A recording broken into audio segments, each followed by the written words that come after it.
হচ্ছে নরেন্দ্রপুরের নাজিরাবাদে মৃত বেড়ে 27। গোডাউনে বিধ্বংসী আগুনের পর 5 দিন পার, ঘটনাস্থলে এখনো দেহাংশের খোঁজ।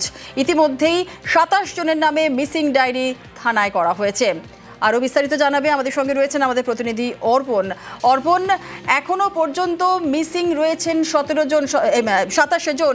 তো সেক্ষেত্রে 27 জনের নামে ইতিমধ্যে মিসিং ডায়েরিও করা হয়েছে থানার তরফ থেকে। কি বলা হচ্ছে, কি পরিস্থিতি এখন, আজ সকালের কি আপডেট? দেখো, বারুইপুর পুলিশ জেলার পুলিশ সুপার শুভেন্দ্র কুমার তিনি জানিয়েছেন যে নরেন্দ্রপুর থানার নাজিরাবাদে যে অগ্নিকাণ্ডের ঘটনা ঘটেছে সেখানে যতজন শ্রমিক নিখোঁজ ছিলেন, অর্থাৎ এখনো পর্যন্ত নরেন্দ্রপুর থানায় নিখোঁজ অভিযোগ হয়েছে 27 জনের। সেই 27 জনেরই দেহাংশ উদ্ধার করতে সম্ভব হলো পুলিশ। কারণ তুমি জানবে, দুদিন ধরে যেভাবে উদ্ধার কার্য চলছিল যুদ্ধকালীন তৎপরতায়, ক্রেন এনে এবং কেএমসির যারা শ্রমিকরা তারা প্রায় সকাল থেকে রাত পর্যন্ত সেখানে কাজ চালিয়েছেন এবং আজ ভোর রাতে আরো দুজনের দেহাংশ দেখতে পান যারা ছিলেন রাত্রিবেলা। এবং একেবারেই অর্পণ, এই নাজিরাবাদে তো এখনো ছড়িয়ে ছিটিয়ে রয়েছে। ডিএনএ ম্যাপিং এর জন্য নমুনা সংগ্রহ প্রক্রিয়া চলছে। ডিএনএ পরীক্ষার কাজও ডিএনএ ম্যাপিং এর জন্য নমুনা সংগ্রহের প্রক্রিয়া চলছে। কি আপডেট পাচ্ছি আমরা?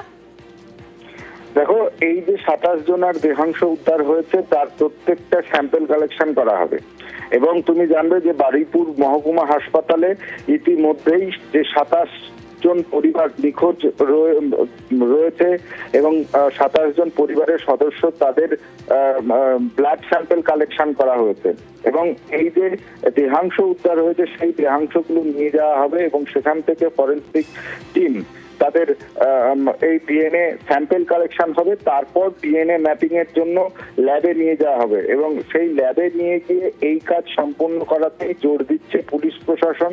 এবং এই বিষয়টা সম্পূর্ণ মেডিকেল গ্রাউন্ড। সেখানে পুলিশের পক্ষ থেকে যারা নিখোঁজ পরিবারের আত্মীয়রা রয়েছেন এবং যাদের ডিএনএ ম্যাপিং এর সময় সেখানে উপস্থিত থাকতে হবে ইতিমধ্যেই তাদেরকে জানানো হয়েছে এবং তারা সেখানে যাবেন এবং সেখানে ডিএনএ ম্যাপিং এর কাজ সম্পূর্ণ হলেই এই যে ভয়াবহ অগ্নিকাণ্ড, সেই অগ্নিকাণ্ডে যে 27 জন নিখোঁজ ছিল তাদের খোঁজ হয়তো পাওয়া যাবে এই ডিএনএ ম্যাপিং এর মাধ্যমে। যে তারা সম্পূর্ণ যে শ্রমিকগুলো ছিল, ওয়াও মোমোতে 3 জন, বাকি 24 জন ছিল এই ফুলের গোডাউনে, সেখানে তাদের মৃত্যু হয়েছে সেটা সুনিশ্চিত ভাবে পুলিশ জানতে পারবে এবং পরিবারের লোক যেভাবে হাহাকার করে ঘুরছিলেন তাদের পরিজনের জন্য, তারা হয়তো বুক বেঁধেছিলেন যে সে এই গোডাউন থেকে কেউ পালিয়ে অন্য নার্সিংহোম হাসপাতালে ভর্তি হয়েছে।